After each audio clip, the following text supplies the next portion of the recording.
یہ بھائی کا سوال ہے، جناب محمد صلی اللہ علیہ وسلم کے بارے میں یہ کہنا کہ آپ کا سایہ نہیں تھا یا حاضر ناظر کا عقیدہ رکھنا، یہ کیسا ہے؟ پہلی وضاحت یہ کر دوں، ہمارے درمیان کچھ ایسے بھائی بھی بیٹھے ہوتے ہیں جو سکالر قسم کے ہوتے ہیں۔ کیا ہوتے ہیں؟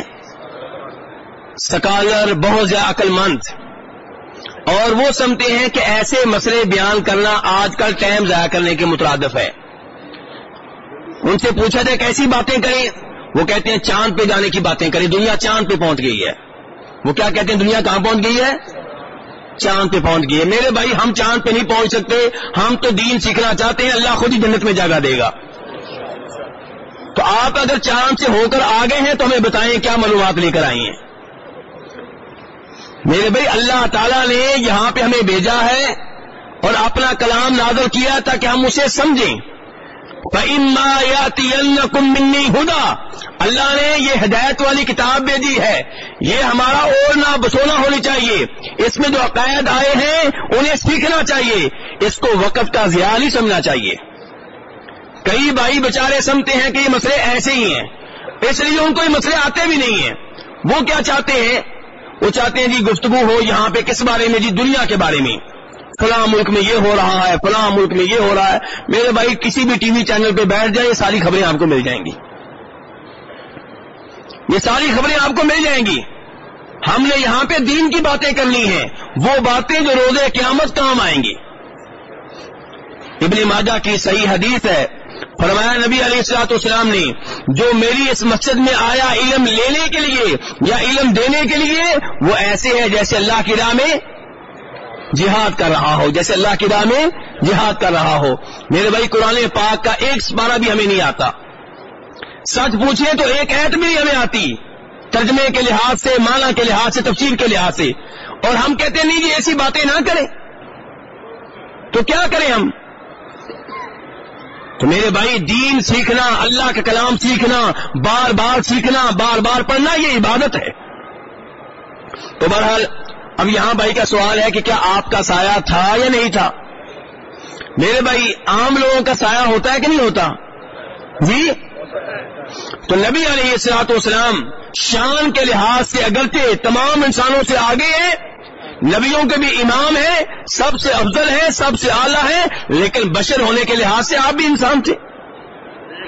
تو جیسے عام انسانوں کا سایہ ہوتا ہے ایسے آپ کا بھی تھا۔ آپ کے پیشاب کرنے کا تذکرہ حدیث میں آتا ہے کہ نہیں آتا؟ آپ کے پخانہ کرنے کا تذکرہ حدیث میں آتا ہے کہ نہیں آتا؟ آپ کے خون نکلنے کا تذکرہ حدیث میں آتا ہے کہ نہیں آتا؟ تو میرے بھائی، جب آپ پیشاب کرتے تھے انسانوں کی طرح، جب آپ پخانہ کرتے تھے تو سائے میں کیا مشکل ہے؟ سائے کی باری آتی ہے، کیوں کچھ لوگ مسئلہ بنا لیتے ہیں؟ میں کوئی دلیل نہ بھی دوں تب بھی ماننا پڑے گا کہ آپ کا سایہ تھا، لیکن اس کے علاوہ بھی حدیث موجود ہے میرے بھائی، یعنی کہ میں دلیل نہ دوں تب بھی ماننا پڑے گا، لیکن یہاں پہ تو دلیل بھی موجود ہے۔ امام حاکم اور امام ابن خزیمہ روایت کرتے ہیں جناب انس ابن مالک رضی اللہ تعالیٰ عنہ سے، کہتے ہیں کہ نبی علیہ الصلوۃ والسلام ہمیں نماز پڑھا رہے تھے، رات کی نماز تھی، فجر کی نماز تھی۔ نماز کے دوران آپ آگے بڑھے پھر پیچھے ہٹے۔ نماز کے بعد ہم نے سوال کیا کہ اللہ کے رسول صلی اللہ علیہ وسلم، آج نماز میں آپ نے خلاف معمول، یہ آپ آگے بڑھے پیچھے ہٹے، یہ کیا معاملہ تھا؟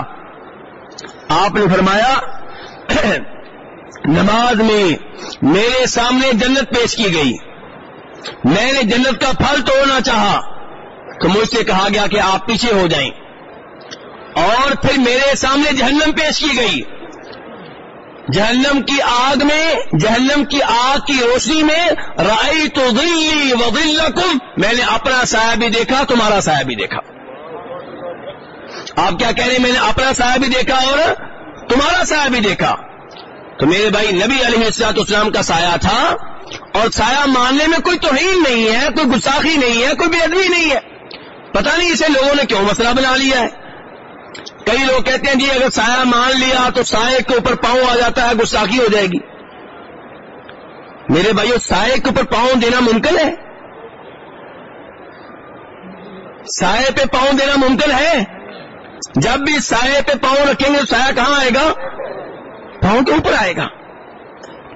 اور تو اور میرے بھائیو بخاری شریف کی حدیث سے ثابت ہے کہ فرشتوں کا سایہ، وہ حدیث جس میں تذکرہ آتا ہے جناب جابر رضی اللہ عنہ کے والد کی شہادت کا، اس میں آتا ہے کہ فرشتوں نے اپنے پروں کا ان پہ سایہ کر رکھا تھا.